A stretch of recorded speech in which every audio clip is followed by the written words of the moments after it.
Hey everyone, welcome to the channel and I hope you're doing well. Here we talk about crime, mystery, assassinations and other topics, so if you're interested be sure to stick around. Anyway, let's get into today's case. The FBI's 10 most wanted list is something many of us have heard of. The criteria to get on the list is quite simple. Well, it's reserved for criminals with a lengthy criminal record and pending charges that make him or her a particularly dangerous threat to the public.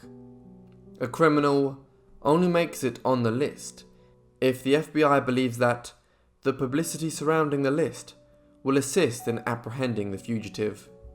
The likes of Ted Bundy and even Osama bin Laden have been featured on this list, along with countless other infamous criminals. One such man was Robert William Fisher. But what did he do to earn his spot on this infamous list? Join me today as we explore the case of Robert William Fisher. Robert William Fisher was born on April 13, 1961 in Brooklyn, New York, to parents William and Jan. Robert had two sisters and attended Saguaro High School in Tucson, Arizona. His parents divorced when he was 15, which is said to have been linked to the difficulties he faced later on in his own marriage. After the divorce, Robert and his sisters lived with their father. After leaving school, Robert enlisted in the Navy and attempted to become a SEALs member, but he was unsuccessful. He then worked as a firefighter in California, but was forced to retire early due to a back injury. Robert was an avid outdoorsman who enjoyed hunting and fishing.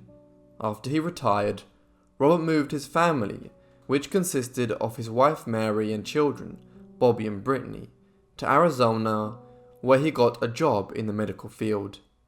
Robert worked as a surgical catheter technician and respiratory therapist. All was not well at home though. Robert was described as a cruel and controlling man towards his family. Mary even took a job, telling her friend it was her security fund. He once sprayed Mary with a hose after he didn't like what she had said, and tried to teach his kids how to swim by throwing them from a boat. His controlling nature extended to the house itself. Robert wouldn't allow any of the walls to be painted anything but white, and allowed only a few pictures to be hung up on the walls. Friends of Robert also noted he had exhibited odd behaviour on hunting trips. On one occasion, after killing an elk, Robert started to rub the dead animal's blood all over his face. He also apparently once snuck up behind a family that was having lunch and shot his gun into the air right behind them.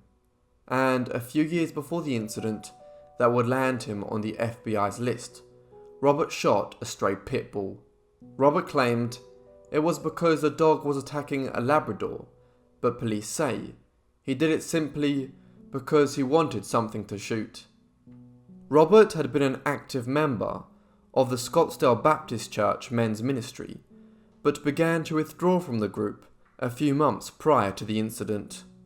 In 1998, the couple attended marriage counselling with a senior pastor, but this did little to ease tensions in the family home. Former neighbour Wade Ranksock had the following to say about the relationship. They screamed constantly. Everybody heard it. You could hear it in the house next door, and you never really heard him scream, which is kind of weird. I mean, he had a way about him, but you never heard him scream. You always heard his wife screaming things like, "You're worthless. I could have done better than you. We should get a divorce." In March of 2001, Mary mentioned to her friends that she intended to divorce Robert. On the 10th of April 2001, the Fisher home exploded at 8:42 a.m. Firefighters were alerted immediately. The blast was so strong, it had collapsed the front brick wall and shook the frames of neighbouring houses for half a mile in every direction. Before firefighters reached the property, neighbours had attempted to contain the blaze with garden hoses.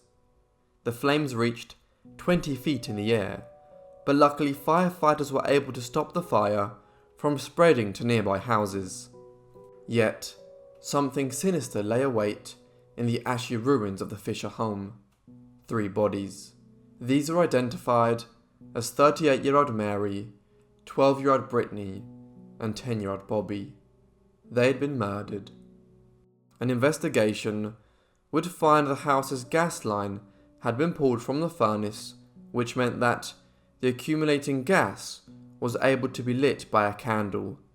This delay also gave the murderer a 10-hour head start, and that murderer was very quickly believed to be Robert, who was nowhere to be found. 10 hours before the blast, a neighbour reported hearing an argument coming from the home at around 10 p.m. on April 9th. Police theorised that the murders had taken place at roughly 10 p.m. the previous evening. At 10:43 p.m, Robert was spotted on an ATM camera, where he withdrew $280. Robert was officially named as a person of interest in the case on April 14, 2001. This is when the Arizona Department of Safety gave the orders for a statewide bulletin to arrest Robert. On April 20th, investigators got their first lead into Robert's location. Mary's Toyota 4Runner had been found in Tonto National Forest, 100 miles north of their home. The family's dog Blue was found outside the car. The dog was reportedly in a hungry and agitated state. A hat identical to the one Robert was wearing in the ATM footage was found on the passenger seat, and human feces were found near the passenger door. Police searched the immediate area around the car, but only searched one of the numerous caves in the area, the perfect place for someone to be hiding. Some of these caves lead to complex underground networks that cover miles under the surface. Various professional cavers felt that Robert likely used these caves as a hiding space before he either left, committed suicide, or died from the low oxygen levels. Many of these cavers have gone into the caves in subsequent years, but none have been able to find any trace of Robert. Mary's car was found in a spot that was located not even a mile from the Fort Apache Indian Reservation, but police have never searched this area. A tip came in from a young couple who believed they had seen a man strongly resembling Robert walking along Young Highway, Arizona, a few days before his truck was found. The woman even looked over to her husband at the time, saying, "That looks like Robert Fisher." But doubts have been cast on the reality of the tip, as the couple waited until after the car was found to phone in. A friend of the Fisher family said her husband had previously been camping with Robert in the same area where his truck was found. Her husband believed that he was most likely scouting the area. A state arrest warrant was issued in Phoenix on July 19, 2001, officially charging Robert with 3 counts of first-degree murder and 1 count of arson. Not long after this, he was declared a fugitive, and a federal arrest warrant was issued charging him with unlawful flight to avoid prosecution. On the 29th of June 2002, Robert was made the 475th fugitive to be placed on the FBI's 10 most wanted list. A $100,000 reward was offered by them for any information that led to Robert's capture. Hundreds of leads poured in over the next year, but unfortunately, all were either blatantly false or couldn't be confirmed. In February of 2004, a man was arrested in Vancouver, Canada, who bore a striking resemblance to Robert. He had a missing tooth, where Robert had a gold bicuspid and a surgical scar on his back, just like Robert. But fingerprints confirmed the man was not Robert Fisher, and a family member was able to correctly identify him. There was some suspicion around the possibility of Robert having altered or removed his fingerprints, but Scottsdale detective John Kirkham said there was no indication of this. In October 2014, authorities raided a house in Commerce City, Denver, Colorado, after getting a tip that Robert was hiding out there. 2 occupants did end up being arrested, but there was no sign of the man they were looking for. On November 3, 2021, Robert Fisher was removed from the FBI Top 10 Wanted list, being replaced by Yulan Adonai Archaga Carias, the alleged leader of the MS-13 in Honduras. The FBI said in a statement, "Because the extensive publicity Fisher's case received during its nearly 20 years on the list has not resulted in his successful location and/or capture, the case no longer fulfills that requirement." Even though Robert was removed from the list, he is still very much a wanted fugitive. Robert is considered to be armed and extremely dangerous, with ties to both Florida and New Mexico. Surrounding this case, there are 3 main theories about what happened to Robert in the wake of the appalling crimes he committed back in 2001. These are the following. Firstly, that Robert killed himself shortly after the murders, and his body has just not been found due to the location. Secondly, that he was on the run for an amount of time before dying, and his body was either not found or not identified. And lastly, he is living somewhere with a new identity. If Robert did in fact manage to survive, it is widely believed that he hitchhiked out of the area or had help from a friend.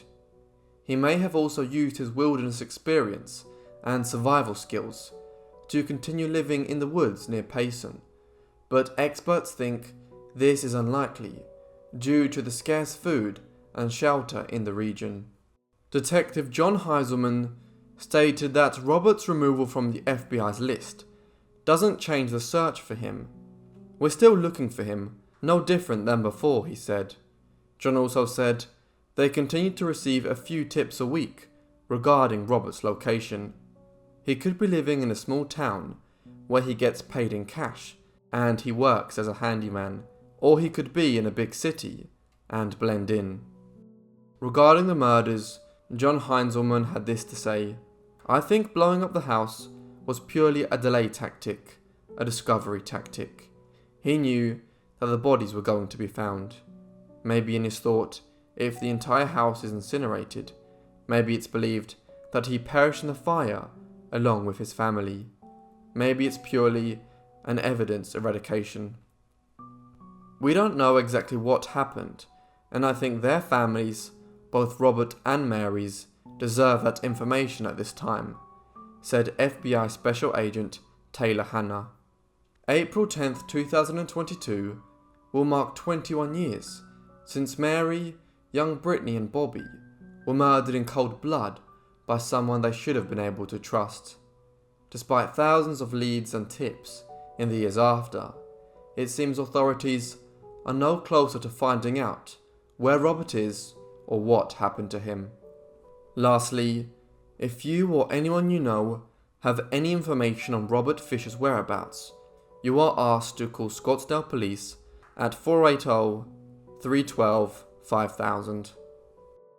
Thank you everyone for watching this video on Robert Fisher. I hope you found the case interesting. It's also quite tragic, and let me know what you thought happened to him. Do you think he survived and he's still living out there, or do you think he died along the way? Anyway, if you have any suggestions, be sure to leave them in the comments, and I hope you guys are subscribed and have notifications turned on so you get all my videos as soon as I upload them. Anyway, that's all from me, so I'll see all of you in the next video.